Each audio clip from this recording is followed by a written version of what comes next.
Good evening, everyone. Welcome to Gendera. I'm Gero, and today it's time for day 3 of the Get Out of Your Head devotional. And into the promises of God we go.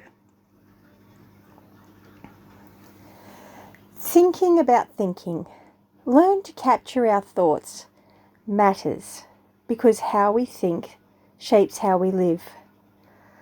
Lies such as I'm hopeless, I'm worthless, I'm unlovable shape our thinking, our emotions, and the way we respond to the world around us. They trap us in the cycle of distraction and distortion and pain, preventing us from recognizing the truth we should believe. Most detrimentally, they change how we view God. Every lie we buy into about ourselves is rooted in what we believe about God. Let's say I tend to feel worthless and invisible, and let's say I read Ephesians 1 and learn that God, because He deeply loves me, chooses me and adopts me. Even if I don't overtly deny the validity of that promise, I still doubt it is true for me. I nod at the truth, but I never fully absorb it and let it shape my identity. Then, let's say I am married to a spouse who is typically distracted with work. I don't feel seen in our marriage, which confirms my deep-seated fear that I am indeed worthless and invisible. So even in the most inconsequential of arguments with my husband, I feel anxious and start to spin every time he's short with me. I can't see all that he has on his shoulders. I can't empathize with his stresses, and my needs exceed his ability to ever meet them. Before long, we are fighting constantly, and we don't even know why. My husband now has become the enemy in my mind and can't even seem to say what I need to hear or be whom I need him to be. And the spiral of my thoughts has now invaded my relationships and robbed me of joy and peace. Until I throw off the lie that God's love isn't for me, my emotions, decisions, behaviors, and relationships will remain twisted up in the mistaken belief that I am worthless. When we begin to think about our thoughts, perhaps for the first time, we can stop the downward spiral. We can reset and redirect them. That's our hope.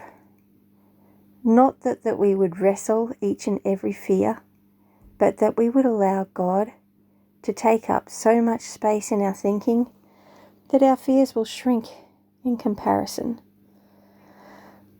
Lord, I want you and your truths to reign in my mind. Amen. Ephesians 1 verse 4. Just as in his love he chose us in Christ, actually selected us for himself as his own before the foundation of the world, so that we would be holy, that is consecrated, set apart for him, purpose-driven, and blameless in his sight. In love, he predestined and lovingly planned for us to be adopted to himself as his own children through Jesus Christ, in accordance with the kind intention and good pleasure of his will. John 1 verse 12. But to as many as did receive and welcome him, he gave the right, the authority and privilege to become children of God. That is, to those who believe in, adhere to, trust in, and rely on his name. Romans 8 verse 14. For all who are allowing themselves to be led by the Spirit of God are sons of God.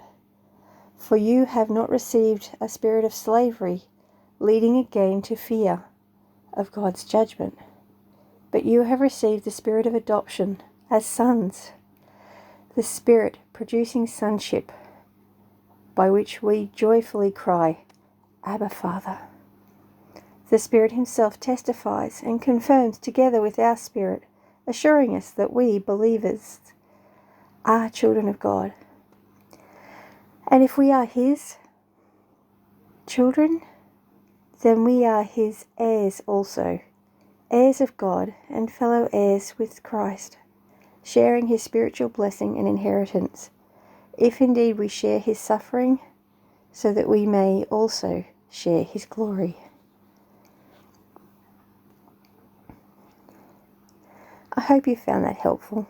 Remember, you're either green and growing or you're ripe and rotting. And I'll catch you in the comments section. Bless you.